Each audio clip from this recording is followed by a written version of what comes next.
Surviving my husband and all his whores. Before moving on, or rather going back to picking up where we left off, speaking about how he had the whores under control during the entire process of the hospital, of when his brother was in the hospital, his passing, the weight, the balloon release, the candlelight, the funeral, all of that good stuff. I just really want to make clear that, like, I'm not telling these stories because, like, I'm angry with him or anything like that. Like, nothing like that.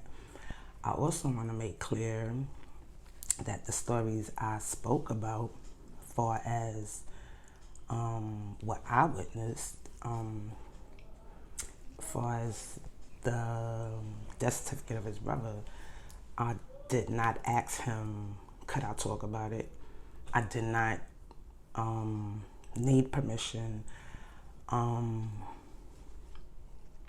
am a one-woman's army, so I did all of that on my own, so there's no need for any family members to be upset with him, because actually he was trying to tell me to be quiet when we was there and I was speaking and yelling and all of that. But you cannot ask me to come with you somewhere and be quiet. The only way I could have and would have been quiet if I wasn't there. All right? So let's just make that super clear. I saw something, I didn't like it, I spoke about it, period. But it had nothing to do with him telling me to do it, how he felt about the situation, or any of that. It was all me. This is what I'm saying. That's one, first and foremost. Again, going back. Second, we're not enemies. Like, we're not enemies. Like, we still are raising children, so we're not enemies. We're cordial. We can be in the same room and be cordial. When I speak about my first true love, Divine, it is no disrespect to him. Because, and actually, that is how we started our relationship, leading to our marriage. Like, when I got with him, Divine was the person that I talked about the whole time. 4 years. 4 years and years to him, venting all the time. So, it's no disrespect. It's not new to him. It's not meant to be a disrespect. It's my story. It's my life. And I've spoke about it all since it happened throughout the years, to him, to people, to anybody that would listen, actually. But it's just that now social media is in effect in a large way. And yeah, I'm keeping his memory alive. So if that is offending anyone, that's your business. But again, it's no disrespect to anyone.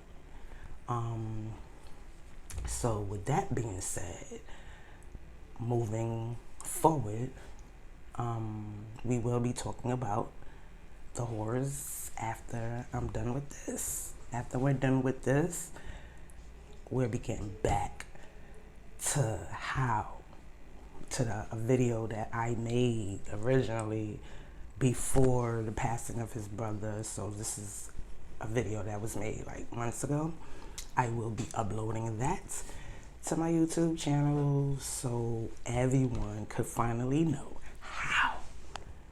how I knew and found out about whore number 3, who he's still actually denying, which is hilarious. So it's time to keep the ball rolling, okay? So we can stop the lying and move forward, because we're not together, we haven't been together, and we're not going to be. It's a wrap. Yeah. So This is just about me telling my stories. That's it. Because they're going to be told by me. That's it. It's not about revenge, it's not about hate, mad, none of that. It's been over for nearly 3 years. So, mad at what? Okay, so now, yeah, let's talk about it. Okay, so we're going to talk about how he had it organized from how he had all the whores organized. Like, I had to take notes, so I'm looking at my phone for the notes, so I can try to make it fast and not stay too long on one thing. Okay, so apparently he had it organized from the hospital, from when he was in the hospital, right? He had it where family members can go one day, and then the friends went another day, and then the whores, they had a day. The whores had a day. Yeah. So how I know this, like, let me put my glasses on. These ain't prescription, but I need to put them on. So how I know this is because the aunt blew him right out the water. Like, she was like, oh, all the girls was here the other day. Like, oh, this must be, must have had a day for the guys, had a day for the girls. I just bust out laughing, and I looked at him, and then I bust out laughing. I was like, oh, so that's how we doing this. That's how you doing this. Like, you got days. They have days. Got it. Then, the day of the candle light and the balloon release, that day he managed to have all the whores like in separate corners of the blocks. Like, you had some over here, some over there, and he was just like making his rounds that night. And like when they gave him the bottles or whatever, he kept bringing them to me. So that's how he managed to keep me around to hold the stuff for him. And the fact that we also had our youngest child at the house. So I had to get back to her. Like, I was not going to leave my baby. That wasn't going to happen. But it was hilarious how he was like running around to each group of whores. So it was just funny to me. I was dying laughing. So then by the end of that night, I was like, okay, gotta go get my baby, gotta go pick my baby up. So I had to wait for him to get to the house to get let in to get my baby because it was late. So he had his friend drive us down, which was down the block, wasn't far. So make a long story short, he waited for everyone to leave. This is nothing new. This is what he does. He's the first one there, the last one to go to any event. So he waited. So I'm looking like, okay, this is the whore that snatched her wig. Like, why is she still here? Okay, you come pay your respect, but why you the last one here? One of the last ones. So I looked at him and was like, oh, she's waiting for you. Like, first of all, why is she still cool with you? But that's neither here nor there. That's why he had to make it seem like, oh, she's bugging. Like, I don't even mess with her. Why is she? This is how he was talking to me. And I'm laughing in my head. I'm like, yes, you do. That's why she's still standing around. Because if you didn't mess with her, she wouldn't be waiting around for you. So obviously, you still mess with her to where she thinks that she can wait for you and y'all was going to live together. Because, me and you ain't been together. So she knows that because she's waiting for you. But I'm here and it's confusing her. So now she doesn't know what to do because she looks toe up and confused. So, I go to the van. He told me I'll go sit in the van because we're going down the block. So I go sit in the van, and as I'm sitting in the van, I'm watching him zip-zap, to his horse, say his goodnights and his goodbyes. So he gets to the whore her wig got snatched, and I'm sitting in the van, but I can see clearly. So he opens the door to the car that she's in, and he gives her a kiss on the mouth. I was like, ew, I almost threw up. I almost got sick, like literally almost got sick to my stomach. So his friend was driving, tried not to give no expressions or anything and to see if I saw, but I was like, ugh, I wanted to throw up.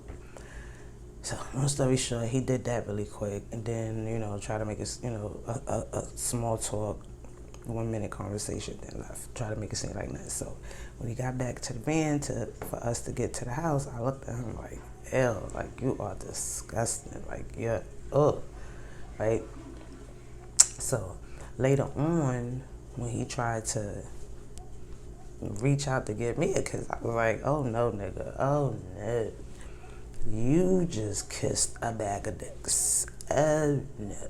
So he like, a bag of dicks, like that's real gay. Like, why would you say that? Like, what do you mean by that? Like, what do that mean? So I had to explain that. Like, nigga, I saw you. I watched you give a whore a kiss. Like, she's a whore. She be on mad.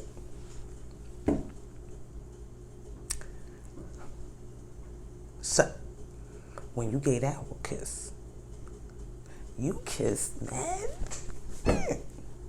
That's what I mean. And he tried, no, I didn't. Okay, so now you're telling me that I didn't see what I saw. All right, we ain't gonna go back and forth because I ain't with you. It don't matter. But what we ain't gonna do is play with me.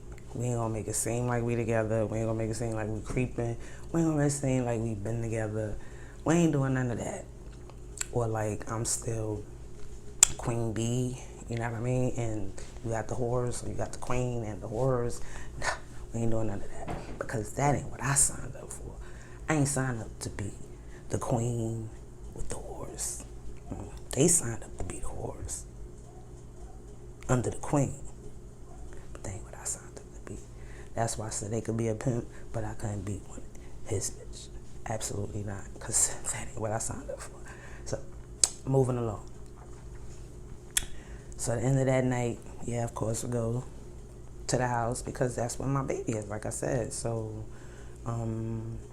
there's a couch and there's the bed and there's a lot of other things on the bed downstairs. But long story short, there's a bed that we can sleep in that we both fit. But I'm fully dressed, hot as hell, because I'm not taking none of my clothes off. And I actually say this before we lay down or even go to bed. I'm not taking none of my clothes off. Ain't nothing happening, right? Okay. I just need a few hours so I can get up, grab my baby, and go about my business. That's it. That's why I was like, slept with my enemy. The op. Yeah. But what I didn't put out was how he was managing and controlling the whores, because I just thought that was hilarious and funny, very funny to me. So, the day of the funeral, that gotta be a video by itself. So I'm gonna stop here because I have some things to do, and that has to be a whole another 10 minutes in itself. So yeah.